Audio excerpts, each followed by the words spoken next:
I'm Greg. I'm the director of IT and enterprise security here at Front, based in San Francisco. Been doing IT and a bit of security for a long time, and mostly in the Bay Area, working at small tech startups. Was doing IT consulting before then, and naturally, as the IT world evolves, sort of started getting more into security. Cool. Well, love it. We can jump right into our first question, which is a more fun one. So, if cybersecurity were a movie genre, what would it be? It's a good question. I kind of want to say like almost like a boring action movie, right? Like Uh-huh. I think there's a lot of, there's moments where it's like really exciting and you're, taking on the hackers or like trying to figure out what's going Yeah. on. But like so often, fortunately, right, it's a pretty like even keel, right? Like you're sort of it's that part of the action movie before the action like begins most of the time. Yeah. And Yeah. hopefully all of the time. Yeah, I was gonna say like maybe a thriller, but before the climax when it's kind of leading up to something happening because like you said, it depending on the day and what's currently going on, it could look different every single day. But I think you nailed it. I don't think there's a right answer, but I think yours was if there were a right answer, that's what yours would be. Um, Yeah, it's like the first hour of like a good hour and a half like yeah. thriller film, like before you hit that moment. Yeah, love it. So awesome. Second question is, what is the weirdest or funniest phishing email you've received where you were like, oh my God, I can't believe someone thinks I would fall for this, or just like something totally outrageous that you came across? Yeah, that's a good question. I mean it's interesting like with AI, I think phishing emails are getting better and more clever and more well written. Um what I you know I sort of joke like I wish someone would like actually try, right? Like it's almost like someone in as a security leader, it's almost insulting like the ones I Yeah, get. I'm like, come on, you can't imagine I'd fall for it. I know. I think the worst ones are actually the text messages over the emails, right? I get so many text messages. I mean, yesterday I got it was like your Fidelity account has been compromised from some like international number or country code. Like I couldn't even tell you what it was. Yeah, And like the URL from the website was like total like nonsense, right? yeah. And so I feel like I get a lot more of those. Actually, a really good example, I've been getting this one a lot recently, but I Mhm. actually don't think it's a phishing email. I'll get like a periodic text from, or a phishing text. It's a text from like Verizon, and it says Mhm. verified by Verizon. It says Yeah, like it has their logo. Like I could be wrong, but I don't think it's like a business text message. I don't think that yeah, they're impersonated, but they're like trying to offer me like a line upgrade or like buy a new phone or something with like the worst quality image like in the. yeah. I'm like pretty confident this is legitimate, but it's like the worst attempt at legitimacy. Yeah, yeah. No, that's so true. I feel like the text ones get you. I even the other day, I got one, like I have a doctor's appointment coming up, and I got one from a number, and it's a new doctor's office, so like I don't have Yeah. their number saved. And it was like, oh, your appointment details, confirm here, click here to confirm. And I know it's not my actual doctor's office because they would be more professional than just to send me a random text. But I'm like, that's so sophisticated for someone who's maybe not as aware that would see that and be like, oh no, my appointment's going to get canceled and click on Yeah. it. And then, that opens up the floodgates. But I think they are getting much more sophisticated and people who are, I would say, have a normal level of knowledge about the subject or even not any, they don't really know what phishing is. It's getting harder and harder to be able to discern what's fake and what's not. So I think Yeah. that's The definitely advice, scary. yeah, I mean, I like, I get so much. The advice I just like give my parents is like, if if somebody needs you, they'll find you, right? But like, if you get a text message or an email, you're not sure of it, like delete it. Like, they're Yeah. not cut off your power tomorrow. Like, if it's that important, it'll find its way to you. Yeah, no, exactly. Exactly. So, all right, awesome. Our third question is, what is your biggest challenge as a director today in terms of security, and what are you kind of doing to combat that in the way that you can?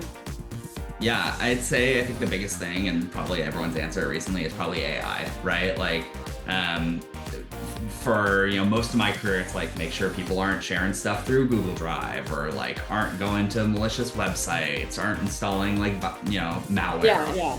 right? Like, but with all these new AI tools and how easy it is to access them or sign into them, with MCP and A to A, like being able to like connect all of your apps to it, or like computer control, like the amount of risks that have like come out overnight is terrifying, right? Like, Yeah, no, and, yeah, it is. yeah, and I think as like security practitioners, like, we're still trying to figure out like, how to solve it, what to protect. Also, like, what are the risks? If I had a bunch of company data that went into Chat GPT, we talk about this all the time, right? It's like if somebody put like a bunch of confidential data into Chat GPT, what are the real chances like it gets disclosed? Yeah. Is it sort of going to go off into their black box and get lost in the sauce? Or, if a hacker breached, OpenAI, would they be like, what is front source code? And it would be like, here you are, right? Like, yeah. I think we're still trying to understand like that risk and take like a really measured approach to it. But, balancing that with enabling the business, right? Like a lot of companies have mandates from their executive team or their board where it's like, you have to use AI, right? And so my job is, I've always liked to think of myself as like a pretty accommodating, like not, super restrictive IT and security leader. But, I think we're getting pushed even further on the like, how do you really enable the business, make sure that, we stay secure, don't get ourselves in trouble. But it's like drinking through a fire hose right now. Yeah. Yeah, no, and I think that's a great point, because you don't want to be not doing it, because then you're lagging behind and you might be missing out on some good innovation going on and just, keeping up with the Joneses. But it's also like, how do you take the calculated risk and how do you mitigate it? If you don't even know what the risks are, that's impossible. So yeah. I think that, like you said, everyone's probably saying that. I think from the conversations I've been having, that's exactly how everybody feels. And I think it's interesting to see, how that's going to play out in the next couple of years, which leads me to my next question perfectly is, so how do you see the roles of security leadership changing and evolving within the next 5 years? We talk about AI. How do you see AI coming into that on a macro level, talking industry-wide and for everyone, and then kind of dialing it back into micro level, your role specifically and your team specifically? How do you think AI is kind of going to change, the world as we know it when it comes to security and how we're doing things now? Yeah, great. I think like the security teams and IT teams are really going to have to double down on shifting to that, like being the department of yes, or, as my boss, who's our head of legal, likes to say, we want to be the department of yes, however, yes, but, Yeah. And I think for some IT teams, especially, I know plenty of IT teams where they're very restrictive and locked down. And I think like that just doesn't work anymore because businesses need to innovate. Innovation is happening like so rapidly. You have to protect the business, but you have to start being more creative and finding ways to enable access to AI. And maybe that's, just increasing budget, right? Like, you can mitigate some risk by just go buying an enterprise license, and, you can, where you can turn off training on your data, and, you can have more certain security controls around things. Like, you're going to have to spend some money, right? There's no way around that. But also, you have to give guidance to your employees of how to use AI, correctly and well. And there's a scenario where you could just like lock everything down and like mitigate the risk. But I think education is going to be like a much larger part of a security team and IT team's role, is not just like security training that everyone goes through, but like education on how to use these tools. Like, hey, we're not going to stop you from using ChatGPT or some other AI tools, but when you're doing so, like make sure you're anonymizing your inputs, or, not putting any company confidential information, no putting customer information, like giving that sort of education and guidance so that, you're not going to be able to go buy every AI tool. So I suspect security teams will get more into that like education and enablement than just like restrictive and blocking. I think also, there's in security, there's so much data that we have from all of our systems and logging. And, I think previously threat detection and response has been something that really only like the big companies can afford, right? Like they have their security operations center, they got a whole, red team and blue team and whatever, right? And it's much smaller for, let's say, like the little guys, right? Like it's much harder for like the little guys to have access to that. I've always been really passionate about like, think like small, SMBs, like nonprofits, like unfortunately, like they're the ones that need security the most, because if like, Fortune 500 loses $1 million, like whatever, right? But if a nonprofit like, gets breached and loses $1 million, like that's, life or death for them.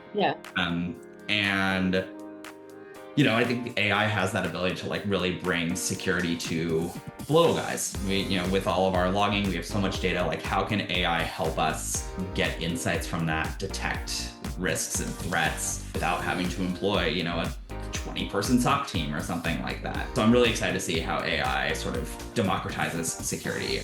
Yeah, no, I think, like, to your point, it levels the playing field in how companies are able to protect themselves. Companies in that space now have these tools to their advantage, so they can compete with the bigger players where security is concerned. But then on the other side of that, it's like, well, AI makes it better for everyone, but then it also increases the amount of risks. But I mean, to your point, I think you can't afford to not do it, because number one, everybody else is doing it. That seems like it's silly to say, but it really is. Like, you don't want to fall behind.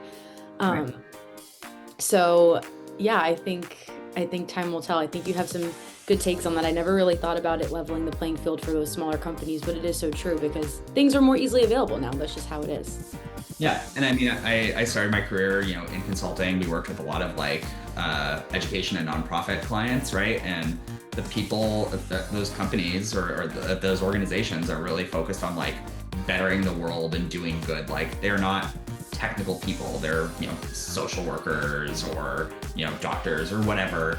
And like, they have to use a computer to do their job. But, I saw them get hit with, either ransomware or like have, money stolen from financial scams. Like, and it, they got hit because they couldn't afford to pay for, the fancy security tools. And that, that sucks to see.